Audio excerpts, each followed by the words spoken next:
il cantiere era deserto. Stamattina ci fa sorridere scoprire che siccome arriva la quinta commissione c'erano dei lavori, c'era una ruspa che stava movimentando terra, sembrava quasi proprio fatta perché arrivava la quinta commissione. Il dubbio più che legittimo sorge dinanzi a un dato di fatto. All'ospedale di Dolo i lavori di restyling del pronto soccorso sono fermi. Il punto di pronto intervento è aperto e funziona, ma, denuncia la CGIL, è inadeguato a soddisfare i bisogni di svariate migliaia di utenti. Per questo stamattina, in occasione del sopralluogo dei componenti della Quinta Commissione regionale Sanità, i rappresentanti del comparto della funzione pubblica di CGIL hanno organizzato un volantinaggio. Chiediamo i tempi certi per la realizzazione del nuovo pronto soccorso di Dolo. Inoltre abbiamo un problema con gli organici. Siccome la quinta commissione è la commissione sanità, volevamo dirgli che c'è una carenza di organico in questa azienda di infermieri, OS, medici, amministrativi, di tutto il personale. Le risposte potrebbero stare tutte in una cifra, circa 10 milioni, che è l'ammontare dell'investimento per rimettere a nuovo l'ospedale di Dolo, 5 milioni per il pronto soccorso,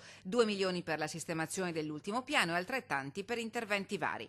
Un impegno che dovrebbe dare garanzie anche in termini occupazionali, ma il condizionale per il momento è di rigore, tanto più per le difficoltà di mandare avanti il cantiere fermo ai pali di fondazione, passato di mano dalla Nico Vardanega in liquidazione all'Imprevar di Roma, cui è stato ceduto il ramo d'azienda. C'è stata una ditta che secondo le norme di legge ha vinto la gara d'appalto e che in questo momento ha difficoltà a continuare l'appalto per sue questioni, non so, se economiche, di funzionalità dell'azienda.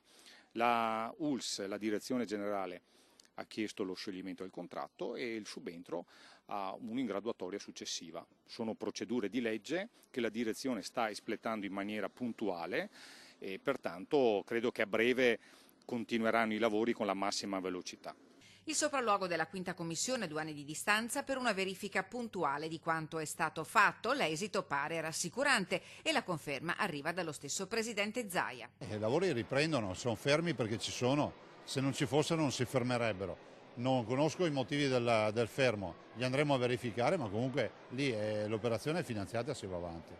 Ma le preoccupazioni restano. Vorremmo capire se è una priorità il pronto soccorso di Dolo o se la sanità del Dolese deve essere penalizzata o come scopriamo che qualcuno ritiene che deve essere potenziata l'US 4 togliendo comuni dell'US 3 Serenissima, tipo Quarto d'Altino, a finanziare un'azienda depenalizzando ancora di più l'US 3 Serenissima.